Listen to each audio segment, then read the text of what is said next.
Es un honor darles la bienvenida a esta sesión del Cuarto Congreso Internacional en Evaluación y Dirección Ética de Proyectos Públicos y Sociales, organizado por la Facultad de Estudios Superiores Aragón de la Universidad Nacional Autónoma de México, UNAM.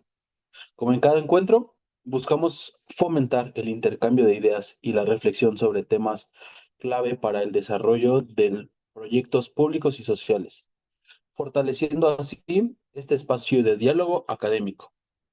Nos acompaña su servidor, Brian Vázquez Rodríguez, y me complace conducir este evento.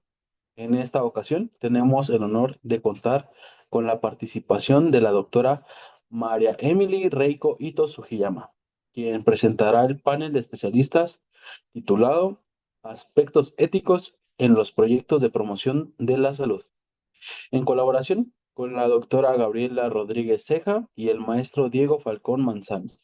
A continuación, daremos lectura a las semblanzas de nuestras y nuestro ponente. La doctora María Emily Reiko Ito Sugiyama es licenciada, maestra y doctora por la Facultad de Psicología de la UNAM, en donde laboró por 44 años. Su trabajo docente se centró en la enseñanza de métodos y técnicas de investigación a nivel licenciatura, maestría y doctorado, tanto dentro como fuera de la UNAM. Entre los cargos que ocupó se encuentran la presidencia del Comité de Ética de la Investigación de la Facultad de Psicología, haber fungido como consejera suplente en los consejos universitario y académico del área de las ciencias sociales, además de haber ocupado en dos ocasiones la jefatura del entonces Departamento de Psicología Social y actualmente la coordinación de procesos sociales y culturales. Dirigió más de 100 tesis y publicó diversos artículos en revistas nacionales e internacionales. Un libro como autora única, cuatro libros en coautoría y 15 capítulos del libro.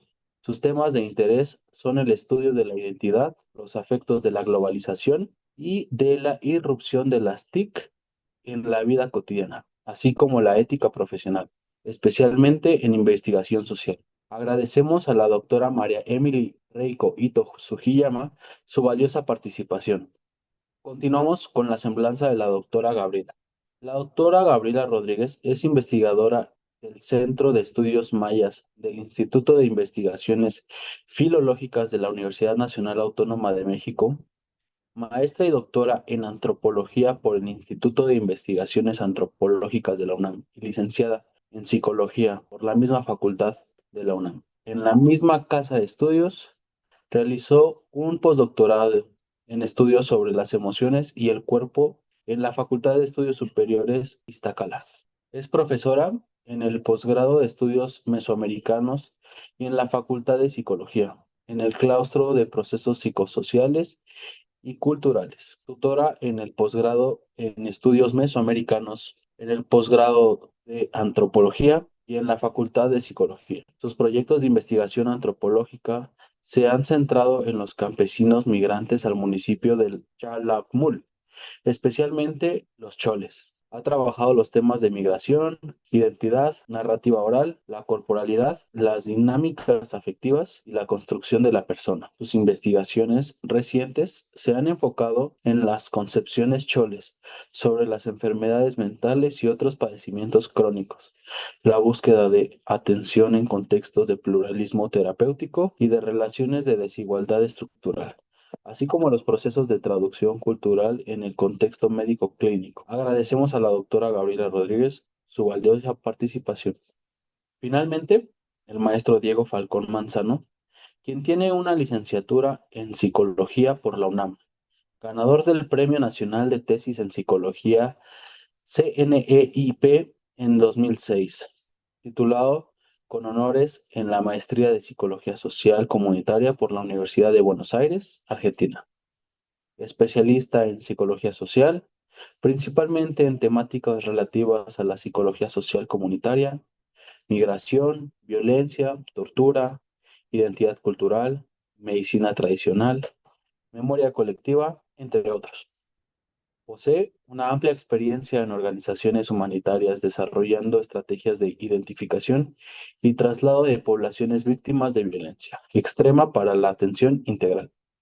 así como la difusión de proyectos enfocados en poblaciones psicosocialmente vulnerables y en el desarrollo de materiales digitales y audiovisuales. Es creador y facilitador de talleres vivenciales en diversos temas de distintas organizaciones públicas, privadas, nacionales e internacionales. Docente universitario a nivel licenciatura en la UNAM. Ponente en coloquios y congresos nacionales e internacionales y vocero a nivel de prensa audiovisual y escrita tanto nacional e internacional para diversas organizaciones humanitarias y de desarrollo social. Agradecemos al maestro Diego Falcón su valiosa participación. En este panel de especialistas se encuentra enmarcado en el eje temático Gestión ética de proyectos en el sector salud, contribuyendo a la reflexión sobre las buenas prácticas, la mejora continua y la responsabilidad ética en gestión de los proyectos públicos y sociales. Estimada audiencia, los invitamos a colocar sus dudas y preguntas en la sección de comentarios. Sin más, cedo la palabra. Muchas gracias por la presentación. Hemos preparado para ustedes un panel al que hemos titulado Adopción de enfoques sensibles a la diversidad cultural en atención a la salud mental. El objetivo del panel es mostrar la importancia de adoptar una perspectiva culturalmente sensible en el diseño, implantación y evaluación de proyectos sociales en general y en especial de atención a la salud mental.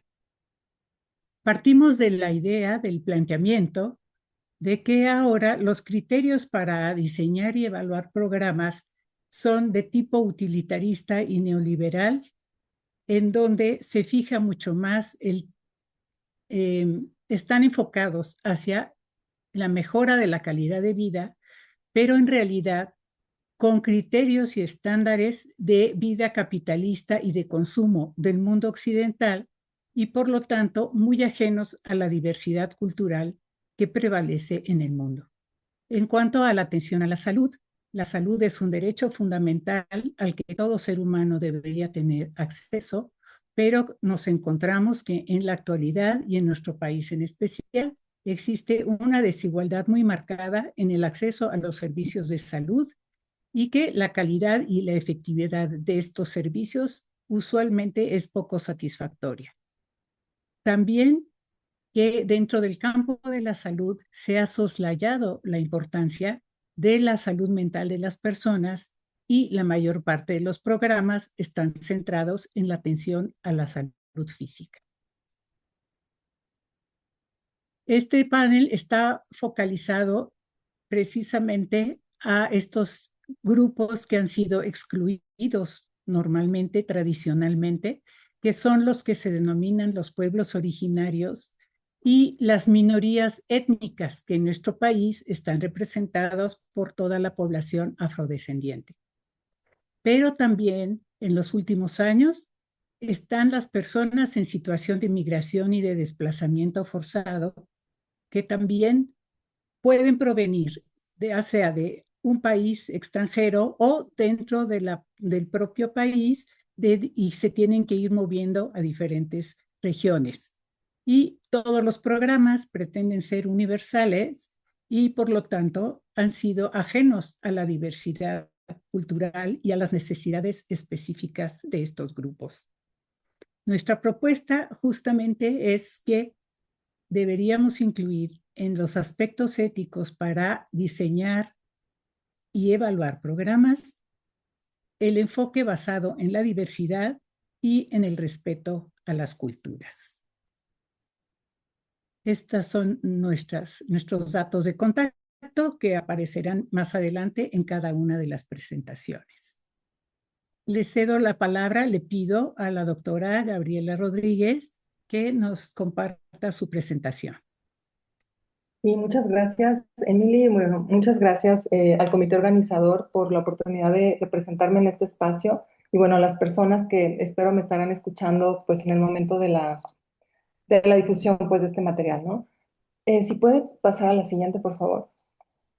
Bueno, la diversidad cultural que ha conformado a nuestro país ha sido invisibilizada a lo largo de la historia, ¿no?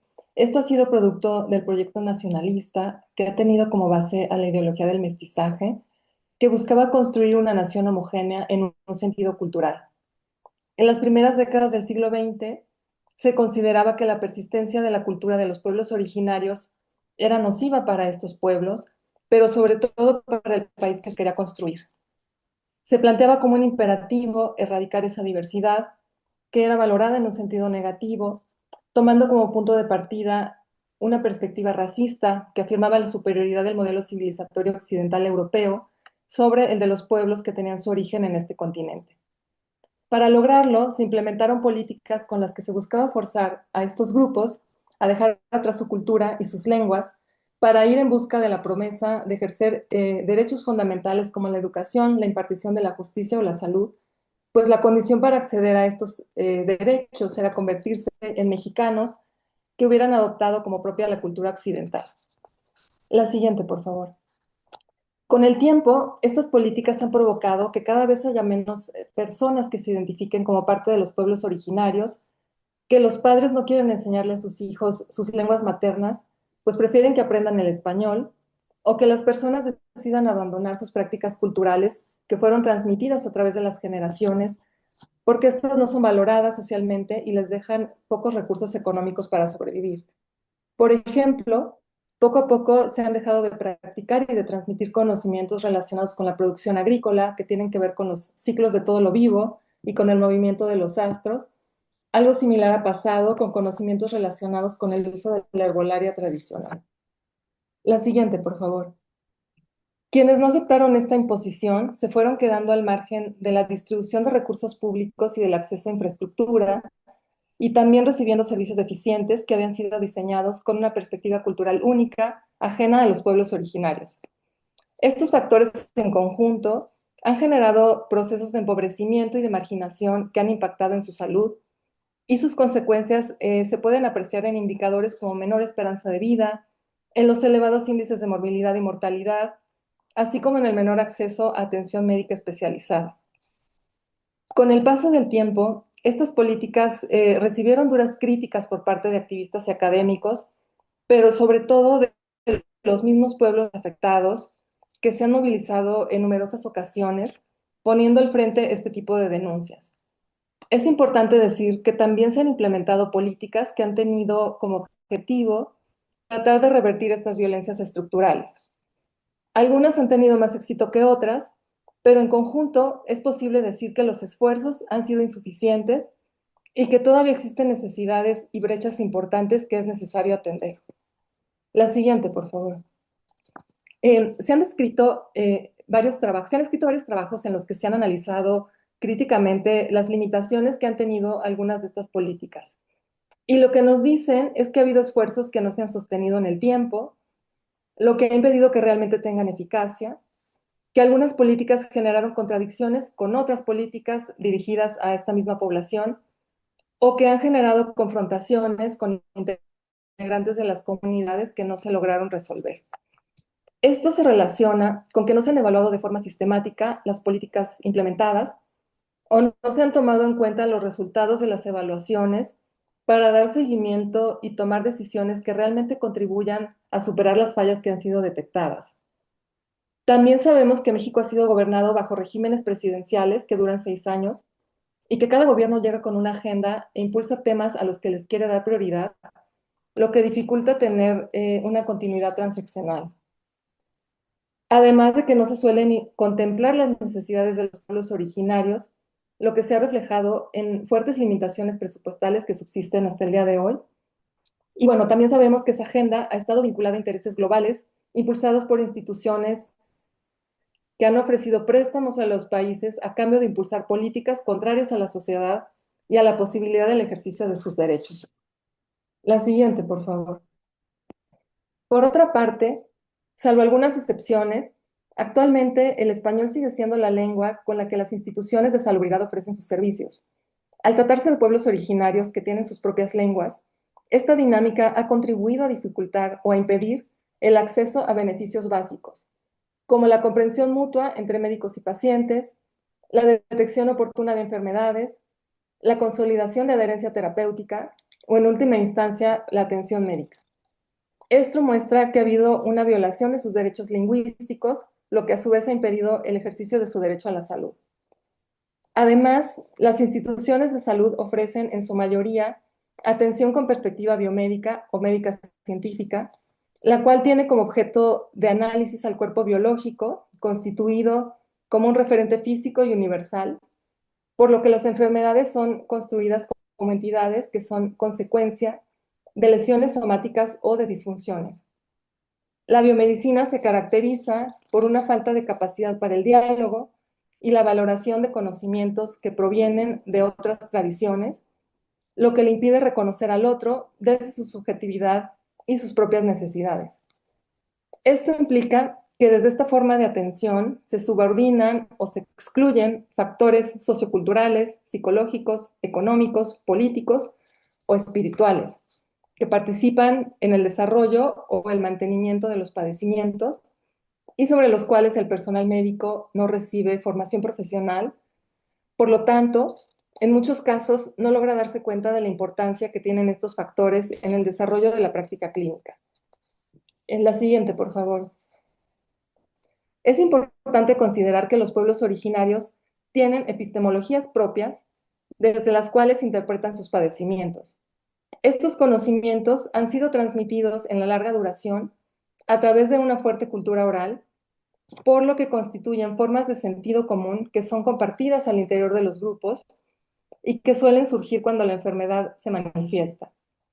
Esto se vuelve evidente cuando las personas se relacionan con la ciencia médica, pues en muchas ocasiones los principios en los que ésta se basa les resultan ajenos o desconocidos, lo que provoca que pueda llegar a ser un reto traducir la experiencia del padecimiento desde el código cultural local al código biomédico y que los médicos no logren identificar enfermedades que podrían ser atendidas dentro de esta forma de atención. Además, no han existido espacios en los que se pueda llevar a cabo un encuentro dialógico entre las partes involucradas, en donde los principios que organizan las diferentes epistemologías puedan ser comprendidas y se favorezca la mutua inteligibilidad. Esto contribuiría a que las personas tuvieran más recursos para tomar decisiones. La siguiente, por favor. En años recientes he realizado investigación etnográfica con población perteneciente al grupo lingüístico y cultural Chol, habitante del municipio fronterizo de Calakmul, ubicado en el estado de Campeche. He llevado a cabo actividades de acompañamiento y observación en contextos clínicos, tanto en espacios de atención primaria como de atención especializada, en relación con padecimientos crónicos y en particular del ámbito de la salud mental. También he recuperado los itinerarios terapéuticos de personas que han desarrollado padecimientos que han ubicado en la cabeza o la mente. La siguiente, por favor. Y lo que he podido apreciar es que durante la consulta no se lleva a cabo una traducción sistemática de los diálogos que establecen los médicos con los familiares o con enfermeras y asistentes de salud que hablan tanto español como chol, quedando en ocasiones excluidos los enfermos y al margen de información relevante. También he documentado las dificultades que tienen los pacientes para ofrecer información que pueda ser significativa para la labor que realiza el personal médico, lo que evidencia la brecha entre los diferentes marcos epistemológicos desde donde ambas partes construyen la enfermedad y comprenden la lógica en la que se basa la atención. También ha sucedido que no les queda claro lo que les están preguntando o que entienden algo distinto y por lo tanto responden algo que no está relacionado. Y bueno, este tipo de situaciones a las que me refiero pues han sido reportadas en otras investigaciones que han sido realizadas en contextos similares. Las brechas en la comunicación y en la comprensión de lo que sucede durante la consulta también se mostraron en los silencios que se hicieron presentes durante la interacción clínica y también en la brevedad o vaguedad con las que las personas elaboraron sus relatos sobre los intercambios que tuvieron con los médicos durante la consulta. Otro punto importante es que muchas personas desconocen lo que puede ofrecer la ciencia médica, ¿no? A través de especialistas en diversos campos, pues su principal interacción ha sido con médicos que ofrecen atención primaria.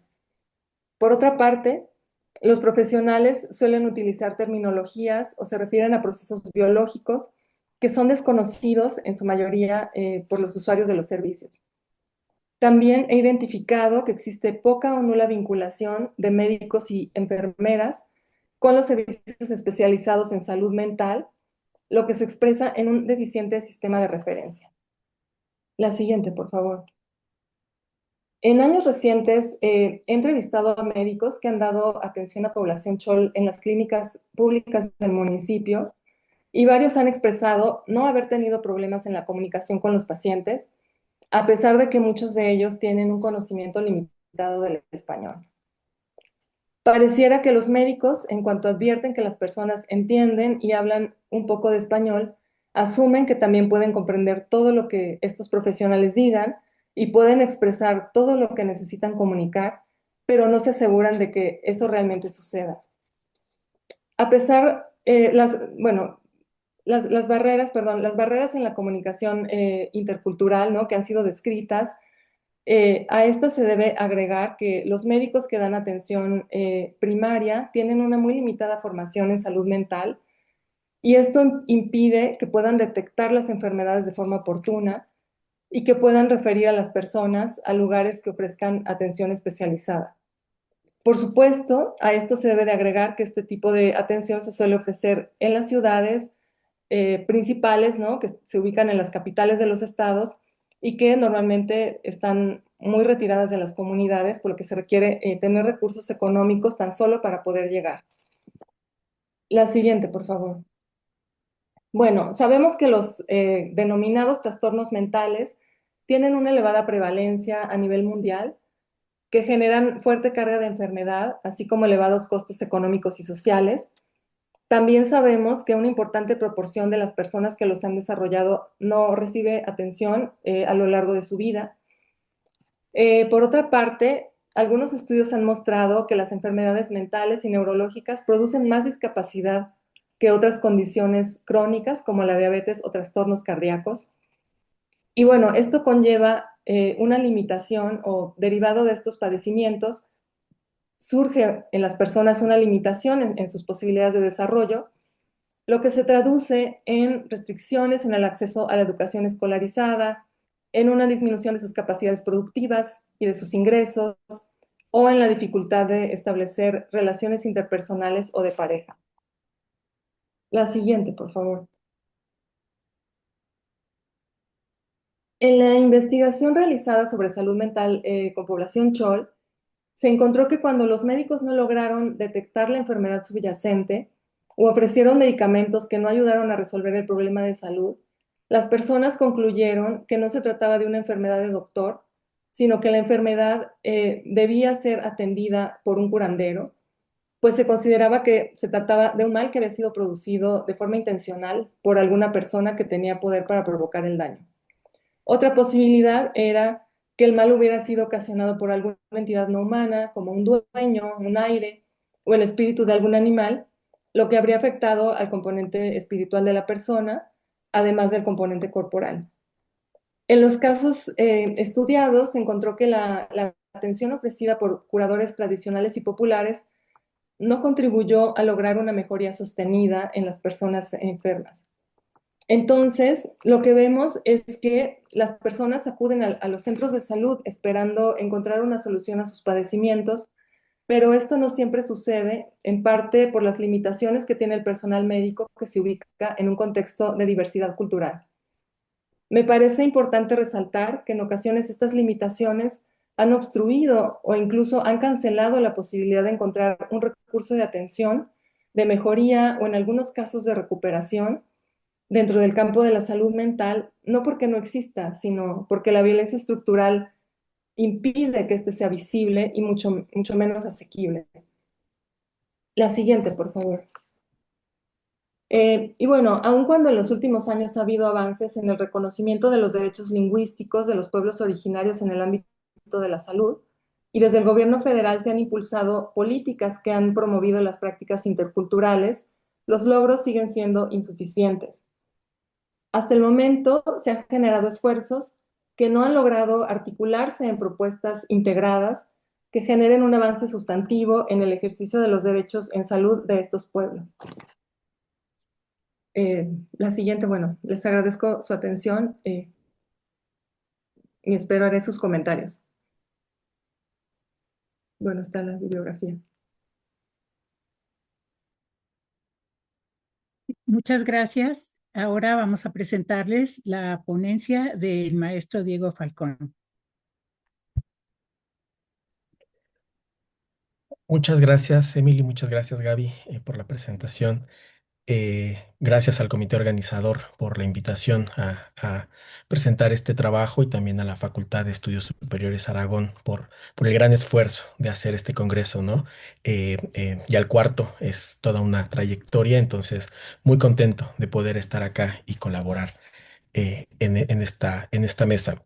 Efectivamente, yo voy a hablar de un tema en particular referido al tema de los migrantes y de las personas desplazadas por situaciones de violencia y específicamente en torno a temas de salud, específicamente con temas de salud mental. Entonces, si me ayudan con la siguiente diapositiva, por favor.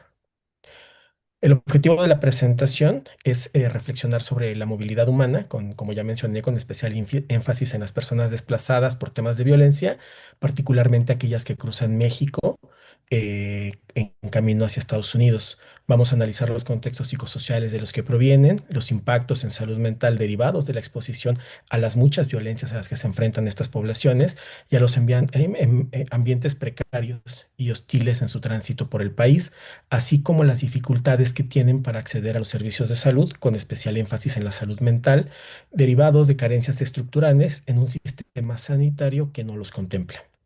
La siguiente, por favor. Hablar de movilidad humana es hablar de uno de los fenómenos sociales más antiguos y vigentes en la historia de la humanidad.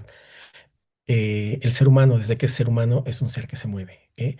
Es un ser que para sobrevivir ha tenido que incorporar dentro de sus dinámicas los procesos de movilidad. Obviamente, los procesos de movilidad van cambiando con respecto a las épocas porque van totalmente ligados al tema de las necesidades. Las necesidades son las que van rigiendo la forma en que las personas se van desplazando por los medios por las motivaciones. Sus motivaciones son diferentes.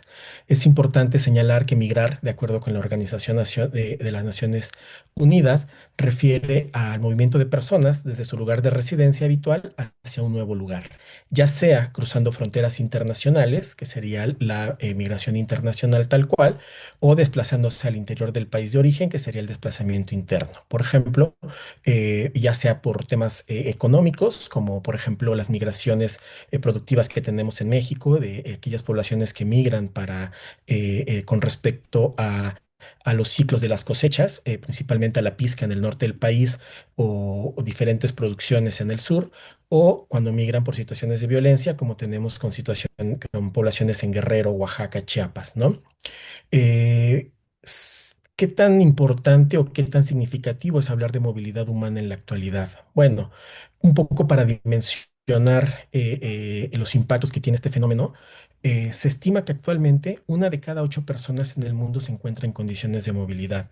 Si tomamos en cuenta que el aproximado de población en el mundo en este momento son 8.000 millones de personas, quiere decir que aproximadamente 1.000 millones de personas están en una situación de movilidad. Diferentes tipos. La movilidad se diferencia por diferentes criterios que los que vamos a hablar más adelante.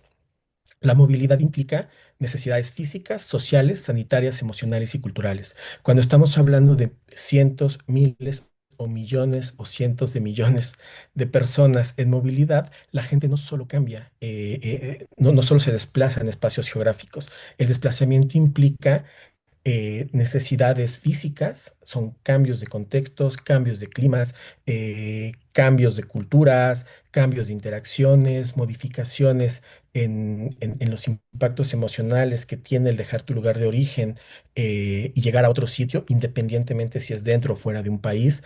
Y una cuestión que es bien importante, las personas en situación de movilidad van con sus enfermedades y sus morbilidades hacia los sitios a los que se desplazan, pero a la par, en los sitios en los que transitan o los sitios a los que llegan también tienen enfermedades y morbilidades que pueden ser diferentes a los que ellos y ellas están acostumbrados, lo que nos hace pensar que en definitiva es un tema que tenemos que tener contemplado.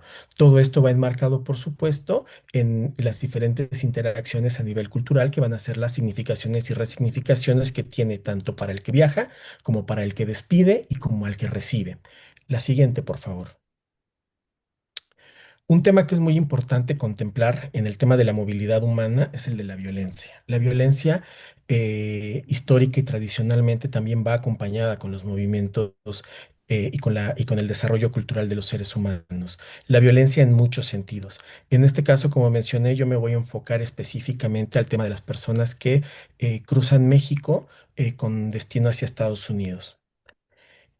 Un tema que es muy importante para poder contemplar y enmarcar de qué voy a hablar tiene que ver con un evento que ocurrió en 2010 en San Fernando, Tamaulipas, que es algo conocido como la masacre de los 72, que marcó un hito en cuanto a los impactos emocionales de la violencia. En ese tiempo, en esa época, en 2010, en San Fernando, un cártel de la droga, muy famoso por la extrema violencia que ejercía, decidió fusilar a 72 migrantes. Esto causó un impacto brutal por la violencia ejercida contra ellos, pero también porque fue algo que no se había visto en esas dimensiones. El impacto que marcó la violencia a la que estuvieron expuestos no solo estuvo directamente relacionado con aquellos que sobrevivieron solo dos personas que fueron las que alertaron a las autoridades. Los impactos también tuvieron que ver con aquellas personas que llegaron a ayudar, hablamos de policía, ejército, paramédicos, personas de gobierno, nunca habían visto una situación tan marcada en una dimensión. Estamos hablando de 72 personas.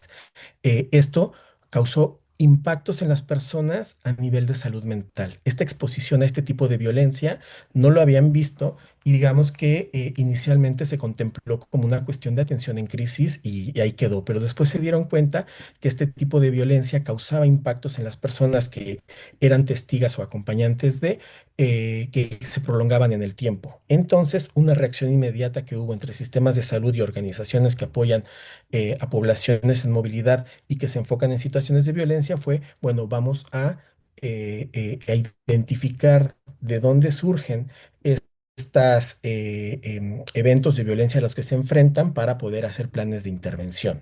Lo que se esperaba era que obviamente que se identificaran los puntos rojos de violencia durante la ruta en México, que eran los que estaban impactando a la población en movilidad. Lo que no se esperaba, que fue lo que se encontró, fue que mucha de la población que está en movilidad no son personas migrantes, son personas desplazadas por situaciones de violencia. Esto quiere decir que son personas que el principal motivo por el que dejaron su lugar de origen es porque venían huyendo de la violencia. ¿La violencia de quién? Pues particularmente de las maras, que son pandillas criminales muy popularizadas en Centroamérica, tristemente célebres por ejercer violencia extrema contra población civil, por crimen organizado, como pueden ser cárteles de droga, redes de trata, etcétera, y algo que llamó muchísimo la atención que también fueron los familiares. Las organizaciones que se encargan en el trabajo de análisis de los tipos de violencia a los que están expuestos la población en movilidad, han descubierto que además de perpetradores como pueden ser maras o crimen organizado, el segundo perpetrador más común es la familia. Esto es algo muy importante porque a veces cuando hablamos de violencia o violencia extrema pensamos en cuestiones muy elaboradas de delincuencia y en la realidad es que está más cerca de lo que pensamos. Y esto también es súper importante porque naturaliza la violencia e invisibiliza los impactos de la misma a lo largo del tiempo. La violencia a la que están expuestos estas personas, las personas en situación de movilidad o desplazados por temas de violencia, es tal que en lugar de quedarse prefieren exponerse a rutas extremadamente violentas. Es tanta la violencia que ellos van a enfrentar que deciden alejarse de su lugar de origen. Dejar el lugar de origen es dejar tu identidad, es dejar tu familia, es dejar a tus muertos, es dejar todo lo que te constituía como sujeto social. Cuando ellos deciden irse, no tienen una ruta específica. Ellos simplemente dicen voy a Estados Unidos porque hay esta idea, el sueño americano, el sueño de seguridad allá, pero no tienen una ruta determinada. Lo que sí saben es que México es un país violento, es un país en el que se viven diferentes situaciones que van marcadas todas por diferentes gradaciones de violencia, pero aún con esto ellos deciden moverse porque es mejor meterse en un camino incierto, potencialmente violento, que quedarte en donde estás. Dos ejemplos para poner esto, pues es que te vas a meter a la ruta de los cárteles o del crimen organizado. Es decir, tú voluntariamente vas a llegar a zonas controladas por crimen organizado.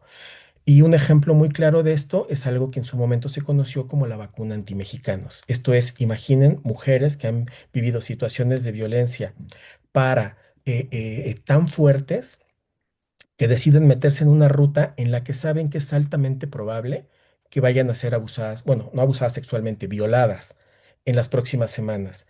Y que para prevenir no la violación, sino para prevenir quedar en embarazo, deciden ponerse, iniciar tratamientos hormonales por inyecciones. A eso le llaman ellas la vacuna antimexicanos, ¿no? Imagínense la situación emocional en la que puede estar una mujer, en la que prefiere inyectarse hormonas para no quedar embarazada para una potencial violación a quedarse en el sitio en el que está. Eso es un poco para dimensionar los niveles de violencia y el nivel de temor que tienen estas poblaciones. La que sigue, por favor. Entonces, ¿de qué estamos hablando? De migración o desplazamiento. Y para mí es muy importante marcar esta diferencia porque a veces solemos utilizar como sinónimos tanto migración como desplazamiento. Si bien es cierto que todo desplazamiento es una migración, no toda migración es un desplazamiento, ¿no? En los sentidos en los que estamos hablando. ¿Cuál va a ser la diferencia principal? Hay otras tantas, pero la diferencia principal entre una y otra va a tener que ver con la motivación. Cuando tú migras, tú tienes una motivación definida. Tú puedes elegir un montón de aspectos de tu proceso de movilidad, cualquiera que sea. Puede ser inclusive por violencia también. Pero cuando no es una violencia extrema, tú muchas veces dices, puedo aguantar a lo mejor a vender el terreno, puedo aguantar a que llegue la cosecha. Y cuando llegue ese dinerito, con eso me puedo ir. O puedo pensar a qué ruta me voy, o puedo pensar a qué país me voy.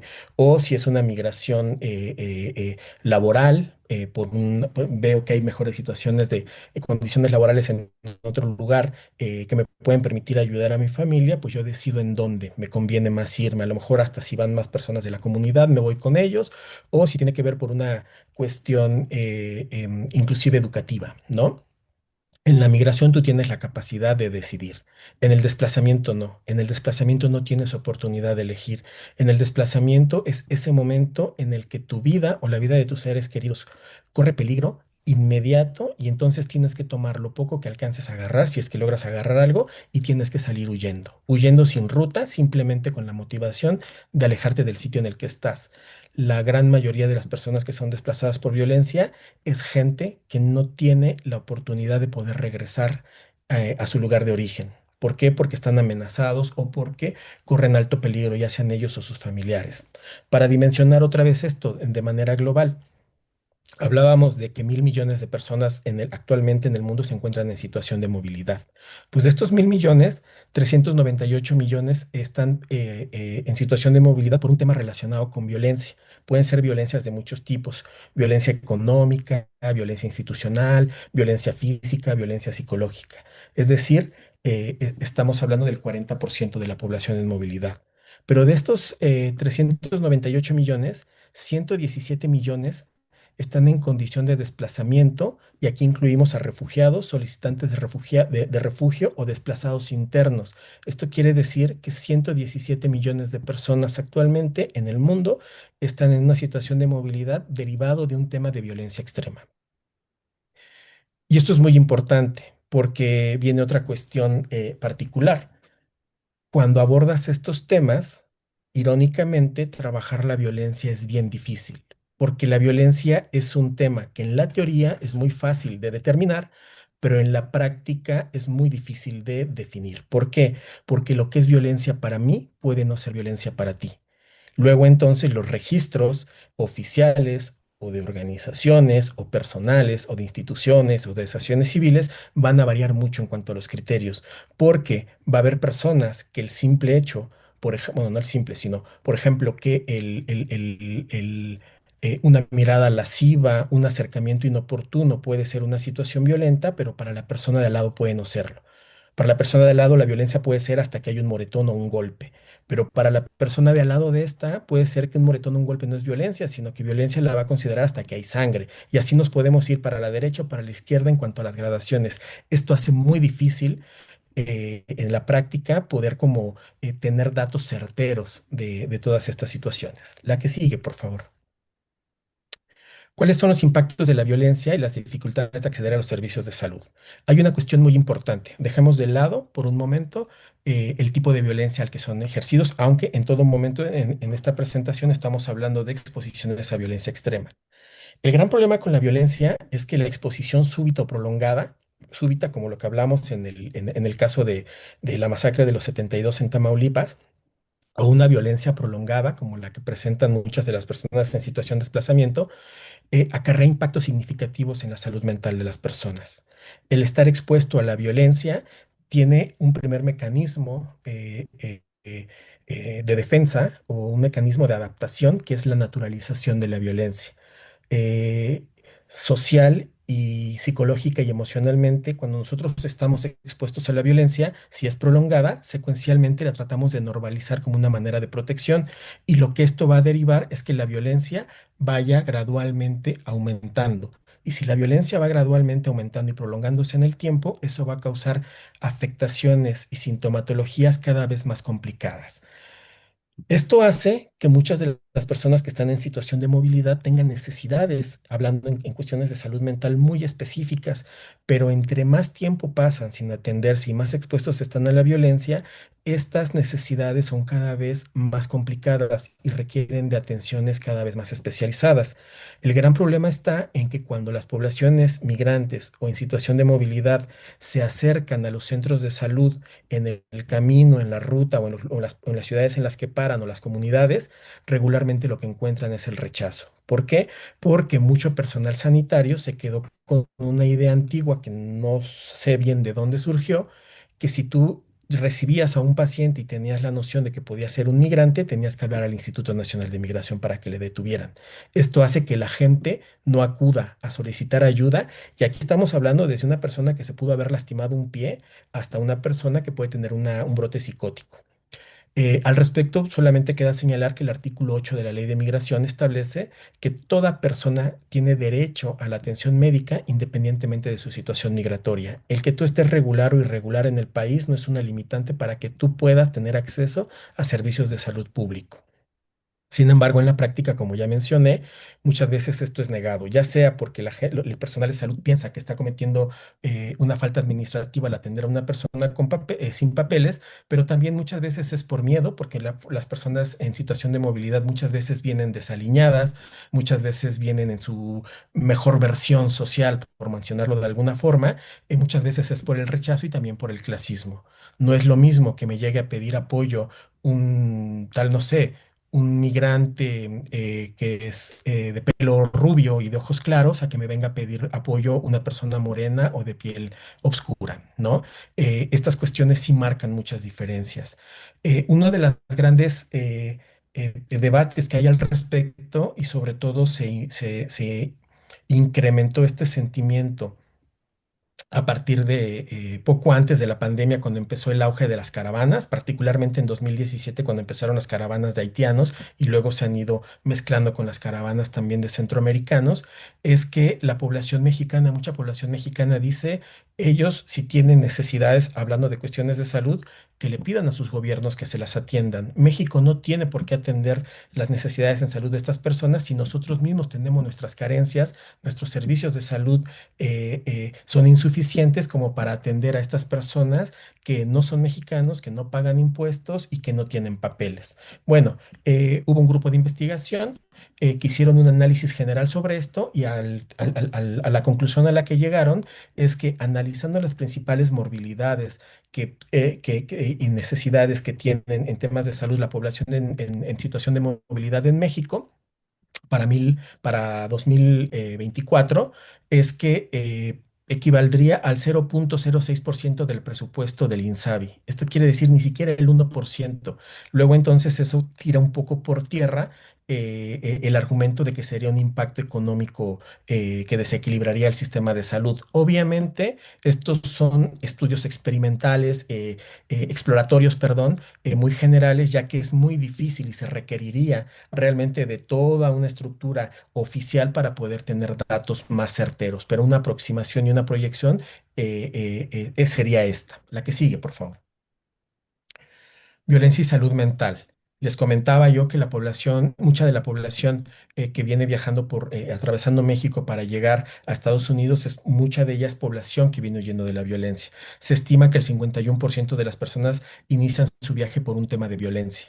Pero además se suma otro porcentaje alto, que es el de aquellas 62 personas que refieren haber vivido violencia cruzando México. Y en este 62% entran algunas de ese 51% que tuvieron como motivación huir de la violencia de su país de origen, pero también aquí están involucradas personas que probablemente se movieron por temas más de migración, más económicos o más por otras cuestiones personales que no necesariamente estaban realmente vinculadas con la violencia, pero que vivieron situaciones de violencia muy complicadas en las rutas con México, como ya mencioné hace un rato, por la gran inseguridad y los cruentos niveles de exposición a vejaciones que se pueden vivir en las rutas de desplazamiento en México. Acá también tenemos que contemplar una cuestión. La mayoría de las personas en movilidad de las que nosotros tenemos noticias, que son las que encarnan las caravanas o las que están en los albergues, son aquellas personas en desplazamiento que no tienen dinero.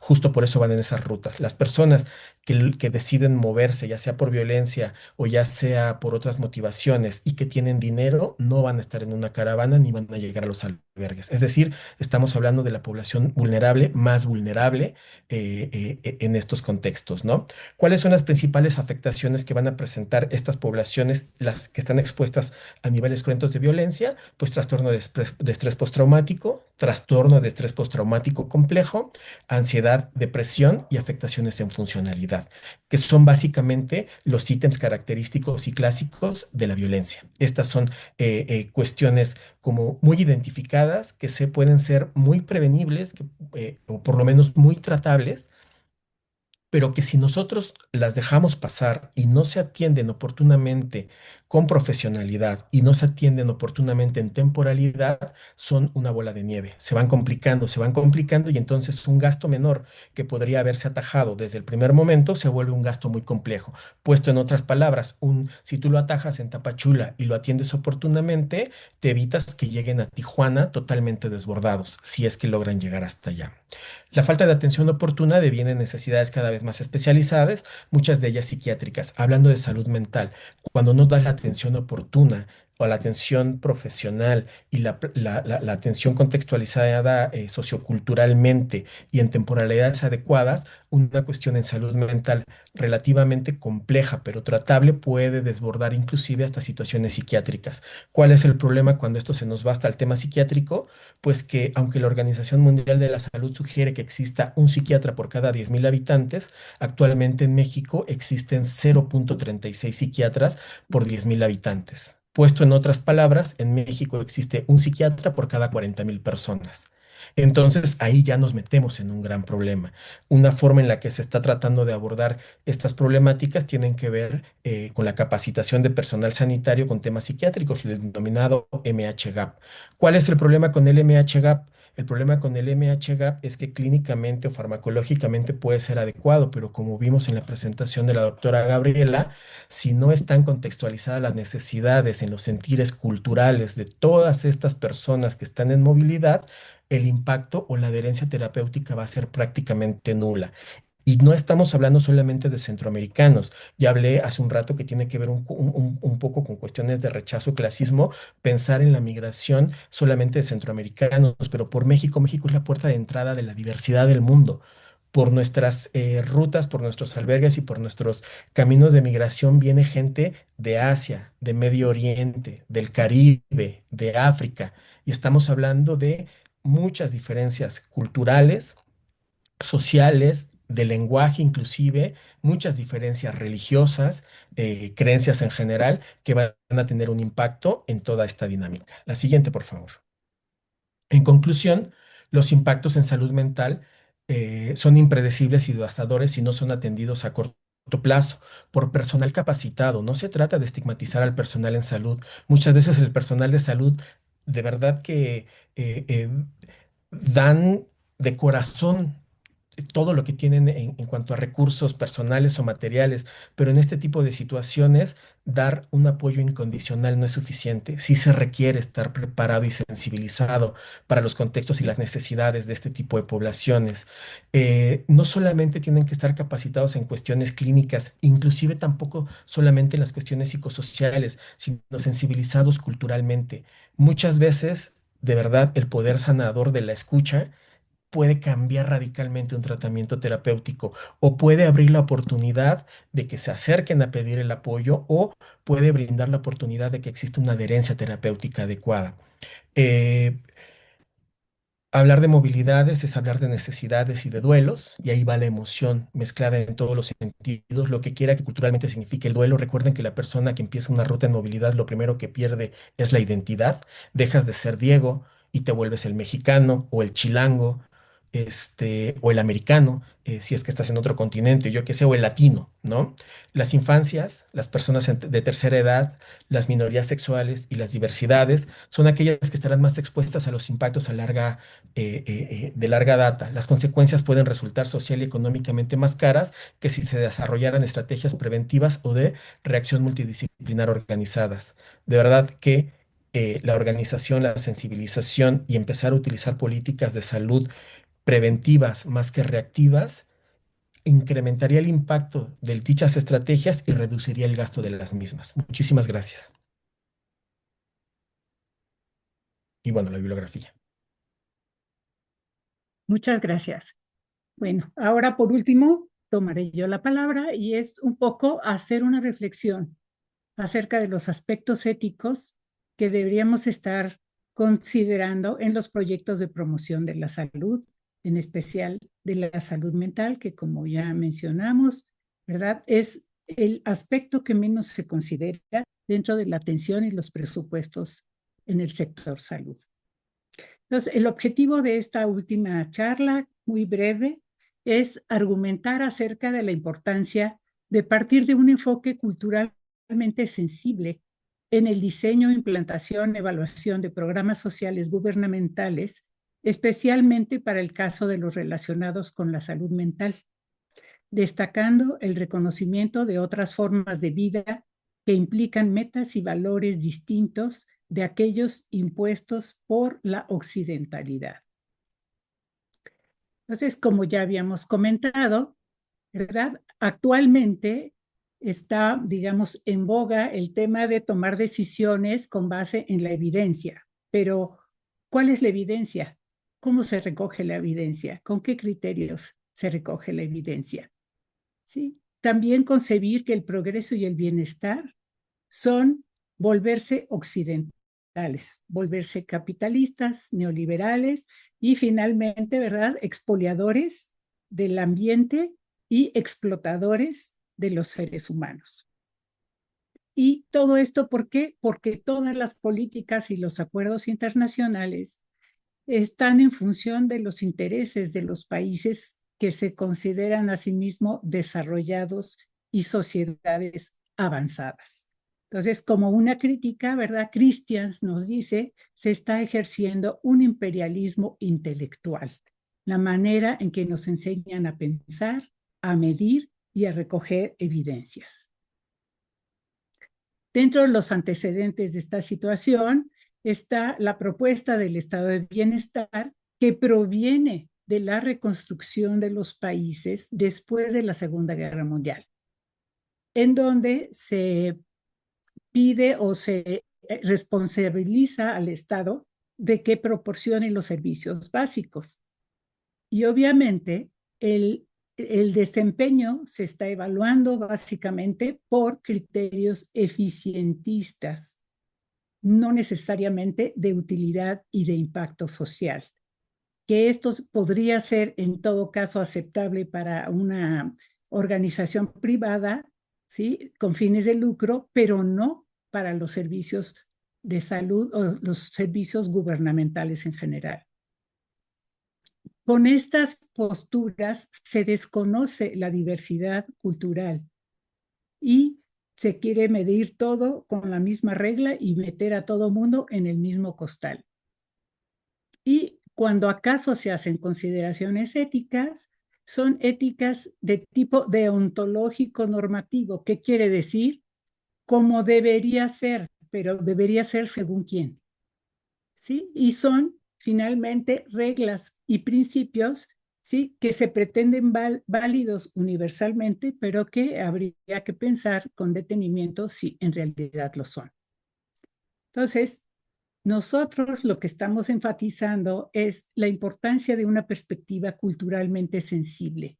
¿Por qué? Porque las diferentes culturas, cada cultura define la manera de ver las cosas, cómo se debe de actuar, qué es lo deseable y qué es lo importante. Ya lo vimos un poquito, ¿verdad? Con estas dos charlas antecedentes. Y que existe una diversidad cultural. Así es, ¿no? No solamente por país. Dentro de cada país hay diferentes grupos culturales también que por motivos geopolíticos fueron unificados bajo un Estado-nación, pero que finalmente son de orígenes diferentes y de maneras de ser y de pensar diferentes. Y que debemos incluir por eso mismo el contexto histórico y cultural de cada comunidad. Por ejemplo, nosotros, los países latinoamericanos, nos comunicamos en el idioma español, pero ¿por qué? Porque fue impuesto por los colonizadores. ¿Sí? Entonces, esas son condiciones histórico-culturales de nuestros países, pero a pesar de aparentemente hablar el mismo idioma, no entendemos lo mismo por un término en distintos países y valoramos las cosas de diferente manera. ¿Sí? Y que además hay que tomar en cuenta que estas condiciones, este contexto histórico y cultural de cada comunidad pueden estar siendo condiciones perturbadas, es decir, por ejemplo, el término, las situaciones de violencia perturban a la vida de las comunidades, ¿no? ¿Sí? Entonces pueden estar en las comunidades en condiciones perturbadas o perturbantes. Y entonces, cuando hay una situación perturbada o perturbante, es cuando deberíamos de estar pensando en programas de intervención. Ahora, las especificidades culturales abarcan un amplio rango. Entonces, Grinnell nos sugiere al menos considerar a dos niveles. A nivel micro dice, tenemos que conocer los valores, las creencias, los estilos de comunicación y de comportamiento de las personas, viendo a las personas, como decimos, de carne y hueso. Pero también a nivel macro, ver todas las instituciones, políticas, mandatos y prácticas colectivas y comunitarias. ¿Cómo están organizadas esas sociedades? A través de un régimen democrático, representativo, de una democracia parlamentaria, de una dictadura, de una monarquía. ¿Cómo es que funcionan esas instituciones? Y lo que nosotros sugerimos, planteamos, es justamente en el diseño y en la evaluación de los programas, la coparticipación, es decir, no solamente especialistas en el escritorio, sino también acercarnos y escuchar cuáles son las necesidades, los puntos de vista, las demandas que tienen los grupos con los que pensamos trabajar o a donde pensamos aplicar un programa. Es decir, darles reconocimiento, no obligarlos a hacer las cosas porque yo digo que es por su bien, sino en realidad escuchar y saber y que entiendan el porqué de alguna medida. Y justamente se ha estado manejando mucho el término de la gobernanza pensando en la coparticipación, pero en realidad en estos estilos de gobernanza, a los que se escuchan son a las personas que tienen posibilidades de hablar, es decir, a los grupos dominantes de cada sociedad. Y entonces, más bien tendríamos que estar pensando en generar grupos y comunidades autogestivas que sean capaces de detectar sus necesidades y de saber, de plantear cómo es que las quieren atender. Hay que buscar alternativas éticas, justamente contrarrestando esto que Denzin llama contractualismo de ética normativa, lo que yo les decía, aspectos deontológicos y reglamentarios con pretensiones de universalidad. Dentro de las posibilidades que existen sería, por ejemplo, la perspectiva de género, que no se trata de poner en pleito a hombres contra mujeres, sino finalmente lo que abre la perspectiva de género es el reconocimiento de la diversidad. Una bioética naturalizada que invita a abandonar una ética normativa de regulación y reglamentación por un pensamiento reflexivo, crítico, políticamente comprometido. Es decir, que nosotros vayamos buscando las rutas de cómo poder hacer intervenciones éticas, sin solamente palomear que ya cumplí con los 8 principios o mandatos que están reglamentados, ¿sí? Y la ética del cuidado, que ese es muy interesante porque tenemos que cuidar, por ejemplo, tanto a los promotores como a quienes proveen los servicios, como a quienes está atendiendo, ¿sí? Es decir, a todo mundo y también al ambiente, ¿sí? Es decir, implicarnos en el cuidado, implicarnos como todos seres con necesidades. No hay superior y no hay inferior, ¿sí? Sino tenemos que procurarnos todos el bienestar de todos y el bienestar del planeta. Para ello, Morán nos sugiere, ¿verdad? Esto que él llama la comprensión humana, es decir, generar miradas integradoras en donde podamos darle lugar a las motivaciones, valores, instituciones e historicidad, no solo propias, sino también de los otros. Incorporar el razonamiento moral y la actuación y el deseo de las personas y los grupos con los que estamos trabajando o con los que, a los que pretendemos intervenir, ¿sí? Y dice, y nos previene de que el uso de mediciones que estamos haciendo enmascaran la diversidad y generan incomprensión. Desde ejemplos claros que aprendemos cuando nos enseñan estadística descriptiva, ¿no?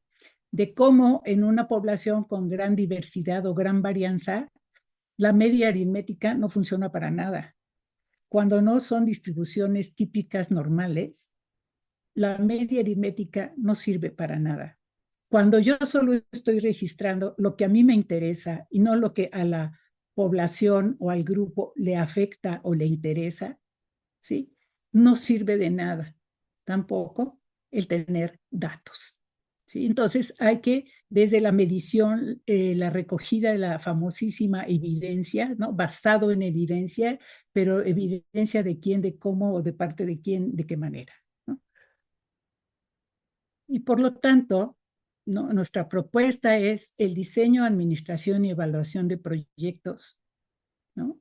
Está implicando una toma de posición ética, pero no solamente ética, sino también moral, y termina siendo una acción política, lo cual requiere un compromiso personal y profesional. Es decir, debemos formarnos lo mejor que se pueda, debemos aprender, ¿no? Un pensamiento crítico y desempeñarnos en primer lugar como seres humanos, trabajando con seres humanos. Muchas gracias.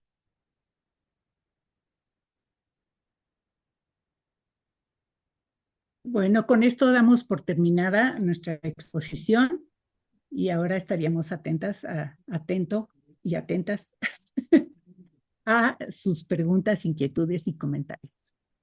Muchas gracias a nuestros ponentes por su exposición. A continuación daremos lectura a algunas preguntas que nos han enviado los asistentes. Muchas gracias a nuestros ponentes por su exposición. A continuación daremos lectura a algunas preguntas que nos han enviado los asistentes. Doctora María, es muy extensa e importante la investigación sobre la inclusión a los derechos a la salud de los diferentes grupos originarios. En México se está logrando en la actualidad mayor cohesión entre estos grupos y el sector salud de los gobiernos en turno. Yo creo que esa pregunta sería más pertinente que la contestara la doctora Rodríguez. Adelante. Gracias. Bueno, es muy extensa e importante la investigación sobre la inclusión de los derechos. Bueno, hay una importante, o importantes líneas de investigación en diversas instituciones, ¿no? En México, sobre estos temas, ¿no? Me parece que una cuestión importante es justo que las personas que diseñan las políticas públicas y que, ¿no? La evaluación y demás, pues tomen en consideración estas investigaciones, ¿no? Que de mi parte era una como de las reflexiones que yo generaba, ¿no? Que me parece muy importante que se tomen en cuenta justo estas investigaciones, donde se plantean, bueno, pues la inclusión idealmente o estudios sobre las barreras, las dificultades que se tienen justo para incluir a estos pueblos al ejercicio de estos derechos, ¿no? Entonces, eh, me parece que, como yo les decía, pues hay una brecha importante, ¿no? En preguntas si hay mayor cohesión entre estos grupos y el sector salud, pues yo lo que identifico son problemáticas importantes que se tienen que atender, ¿no? Que pues hay brechas importantes y que pues que no han sido atendidas de forma eh, adecuada, digamos, han habido diferentes programas de gobierno, ¿no? Me parece que en los últimos, o sea, ha habido diferentes políticas a lo largo del tiempo, ¿no? Ya la doctora Emily nos hablaba de estos contextos, pues, neoliberales y demás, bueno, es una perspectiva histórica, ¿no? Y pues ha habido justo bueno, en el año 2022 se realizó una reforma a la Ley General de Salud en materia de salud mental y adicciones y se propuso integrar dentro de la red de servicios la atención comunitaria a la salud mental como parte del primer nivel, teniendo un enfoque preventivo y de detección temprana, intercultural y con perspectiva lingüística que se plantea debe incluir la capacitación y educación al personal de salud, ¿no? Se enfatiza que se tendría que brindar atención prioritaria a población en situación de vulnerabilidad, entre la que se encuentran los pueblos originarios, ¿no? Digamos, esto está a la letra escrito, pero bueno, haría falta como acciones más contundentes, ¿no? Que permitieran realmente que esto se volviera una realidad. Ok, muy bien, muchas gracias. Otra pregunta sería, ¿en el tiempo futuro se puede prever que se perderán las raíces de los pueblos originarios en México y esto repercuta en una mejora al acceso al sector salud? Bueno, sinceramente leer este planteamiento, pues a mí me da tristeza, me parece eh, pues un poco lamentable, ¿no? Digo, yo pensaría más bien en posibilidades, como les comentaba, cómo volver, que no solamente se encuentre escrito esta cuestión en la Ley General de Salud Mental, ¿no? De salud y en materia de salud mental, sino que se pudiera volver una realidad, ¿no? Más que pensar que los pueblos van a desaparecer, digamos, o perder sus raíces, ¿no? Y bueno, lo que yo diría es que, pues, como les mencionaba al inicio, los pueblos originarios han vivido violencias a lo largo de su historia durante siglos y bueno, pues no han desaparecido, ¿no? Entonces, más bien sería pensar, bueno, yo pensaba que sería importante conocer las epistemologías y cosmologías de los pueblos, ¿no? Digamos, las personas que realizan estas políticas y estas evaluaciones. Eh, y bueno, en relación a las prácticas de salud mental o cualquier otro ámbito de la salud, y bueno, tener en cuenta que estas epistemologías y cosmologías pues están guiando a las personas en sus decisiones para atender sus problemas de salud y también los acompañan cuando llegan al consultorio médico, ¿no? Esto implica pues no olvidar que sus conocimientos muy probablemente no son afines a los que se propone desde la ciencia médica, pero eso no significa que sean ignorantes o que sus acciones carezcan de lógica, ¿no? Entonces, a partir de este reconocimiento, considero que es importante pensar cómo se puede impulsar que haya un mayor entendimiento entre las distintas formas de entender la enfermedad desde la ciencia médica y desde los pueblos. Entonces, yo, bueno, pensaba en algunas posibilidades, ¿no? Una sería que el personal médico reciba formación en los determinantes de la salud, ¿no? Ya les hablaba yo de estos aspectos económicos, políticos y socioculturales que contribuyen a producir y a sostener la enfermedad, ¿no? Considero que esto ayudaría a que tengan una mirada que vaya más allá del ámbito biológico, ¿no? A que tengan una mirada más compleja y más realista sobre el proceso salud-enfermedad-atención, a que no culpen a los pacientes de lo que sale mal y que vean que existen factores socioculturales y estructurales que van más allá de las decisiones de los pacientes y que están afectando el proceso, ¿no? Y en consecuencia pueden tener más recursos para pensar en estrategias que puedan ayudar a trascender estas barreras. También pensaba, bueno, también, como les mencionaba, bueno, es muy importante que los médicos que dan atención primaria tengan formación en salud mental y también, bueno, se deben de fortalecer, me parece, las capacidades de la población usuaria de los servicios. Me refiero a la lectoescritura, a la alfabetización en salud, para que tengan más herramientas para conocer aspectos básicos sobre la racionalidad biomédica y sobre lo que ésta puede ofrecer, de tal forma que puedan gozar de mayor autonomía en sus decisiones y puedan hacer traducciones culturales más pertinentes y más eficientes, ¿no? Para esto se podría aprovechar, pensaba yo, entre otros, el espacio que surge de la educación escolarizada, ¿no? Si se pudieran generar condiciones para que los niños y los jóvenes pudieran vincular los conocimientos locales que tienen sobre el cuerpo y la enfermedad con los conocimientos que surgen de la ciencia médica. También creo que sería importante contar con traductores interculturales en las instituciones de salubridad que dan atención a población originaria. Y bueno, como les decía, acercarse a investigadores e investigaciones realizadas por profesionales que conocemos de manera profunda estas problemáticas, ¿no? Nosotros tenemos un conocimiento que no suele ser tomado en cuenta por quienes hacen las políticas públicas y diseñan las evaluaciones. Y pienso, bueno, como un último punto, que es importante tener flexibilidad para hacer adecuaciones a las políticas eh, luego de haber realizado evaluaciones, ¿no? Pensar en la posibilidad de hacer modificaciones que contemplen las necesidades que surgen de contextos particulares y no pensar que una sola política sirve para todos los contextos, ¿no? Esta es una crítica importante y constante que se ha hecho a las políticas públicas que se han aplicado a los pueblos originarios. De acuerdo, muchas gracias. Eh, Maestro Diego, ¿considera usted que el cierre de las fronteras sería viable para disminuir la violencia en términos de la movilidad humana? Bueno, siempre cuando hablamos de movilidad humana, creo que la respuesta nunca es cerrar fronteras. Justo es como todo lo contrario, ¿no?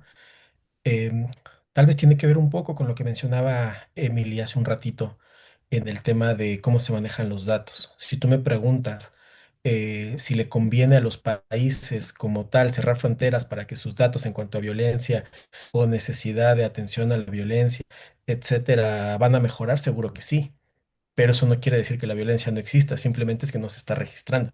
El tema de la violencia está ahí independientemente de las fronteras, porque como por eso yo empezaba mi exposición señalando que la movilidad humana es un acto humano por sí mismo, ¿no?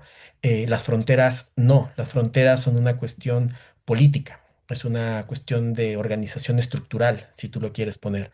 Pero en definitiva, el tema de la violencia no es una derivación de una situación política. La violencia es algo que va inserto en el propio desarrollo como tal de los seres humanos, ¿no? Em, Al final, eh, si tú cierras las fronteras, ahorita estamos pasando por una etapa de mucha lluvia en México. Y lo que estamos viendo en la lluvia es que hay grandes inundaciones. Y las grandes inundaciones que hay en las ciudades, en México, no hablemos solo de Ciudad de México, sino las grandes ciudades, es porque la mayoría de las grandes ciudades están asentadas sobre cauces naturales del agua. Esto quiere decir que independientemente de que tú construyas una ciudad y pongas diques, el agua siempre va a buscar su cauce y lo va a encontrar. la migración es igual, la movilidad humana es igual. Lo único que va a pasar si tú cierras fronteras es que expones a la gente a mayor precariedad, porque la gente va a seguir queriéndose mover.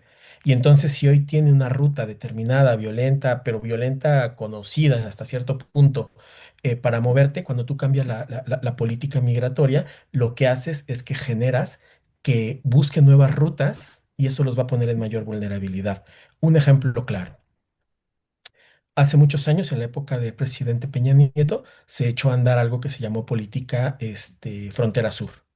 Y la política frontera sur básicamente lo que planteaba era justo cerrar las fronteras, ¿no? No un cierre como muros o como tan en temas de mercadotecnia como lo que está haciendo Donald Trump, ¿no? Sino fue un cierre más sutil, pero un cierre fuerte en el cambio de la política migratoria. ¿Qué cierres fueron los que se hicieron? Pues bueno, se empezó a criminalizar a los albergues que apoyaban a los migrantes, se duplicó la velocidad en la que viajaba el tren, que en ese momento era muy clásico, la Bestia, seguramente han escuchado hablar de él, donde iban cientos o miles de migrantes encima. Cuando tú duplicas la velocidad del tren, pues obviamente las vías no estaban preparadas para un tren de esa envergadura, esa velocidad, y lo que empezó a ocurrir fue que el tren se empezó a descarrilar. Cuando el tren se empezó a descarrilar, un montón de muertos, un montón de mutilados, y sobre todo el tren se descarrila y significa que va a pasar 2 o 3 semanas parado en un cierto lado sin que pueda moverse hasta que lo reparan.